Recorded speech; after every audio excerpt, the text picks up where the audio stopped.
Welcome to జహదాస్ kitchen. నేను ఇప్పుడు చేస్తున్నాను క్యాప్సికమ్ గ్రేవీ అండి. ఇది రెస్టారెంట్లో ఎలా ఉంటుందో సేమ్ అలా ఉంటుంది. Please watch full video, subscribe చేయండి, లైక్ చేయండి, షేర్ చేయండి.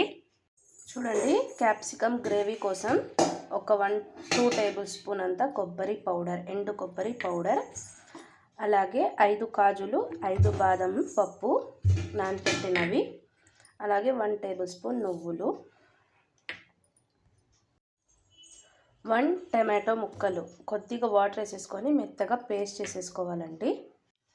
చూడండి, ఈ విధంగా మనం మెత్తగా పేస్ట్ చేసేసుకోవాలి.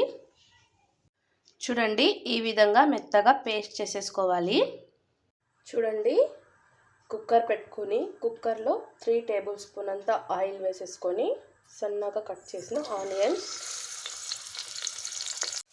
చూడండి, ఆనియన్స్ లైట్ అండ్ బ్రౌన్ కలర్లో వచ్చాయి. అల్లం వెల్లుల్లి కొత్తిమీర పేస్ట్ 1 టేబుల్ స్పూన్.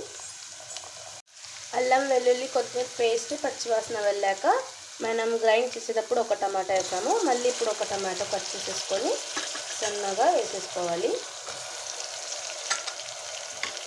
ఒక 2 మినిట్స్ టమాటాలు బాగా మగ్గనిద్దామండి. చూడండి, 2 మినిట్స్ టమాటాలు మగ్గినాక మనం ముందుగా ప్రిపేర్ చేసేసుకున్న పేస్ట్ వేసేసుకోవాలి.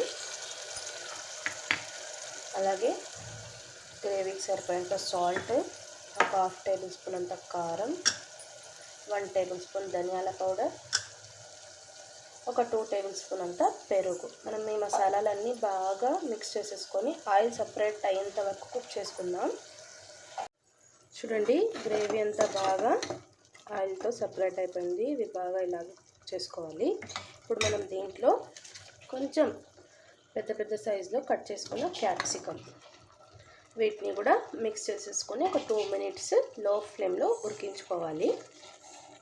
చూడండి, 2 మినిట్స్ తర్వాత క్యాప్సికమ్ కొద్దిగా మగ్గినాయి. మనం దీంట్లో ఒక 1/2 గ్లాస్ అంతా వాటర్ అండి, మీకు గ్రేవీని బట్టి వాటర్ వేసేసుకొని జస్ట్ 1 విజిల్ పెట్టేసుకోండి చాలు. చూడండి, 1 విజిల్ తర్వాత క్యాప్సికమ్ గ్రేవీ అయితే రెడీ అయిపోయింది. ఇప్పుడు మనం దీన్ని సర్వ్ చేసేసుకుందాం. చూడండి ఫ్రెండ్స్, ఇలా వేడి వేడి రైస్తో క్యాప్సికమ్ గ్రేవీ సూపర్ ఉంటుంది. అలాగే చపాతీలోకైనా పూరీలోకైనా సూపర్ కాంబినేషన్ అండి. ప్లీజ్ ట్రై చేయండి, కామెంట్ చేయండి. Thank you for watching my video.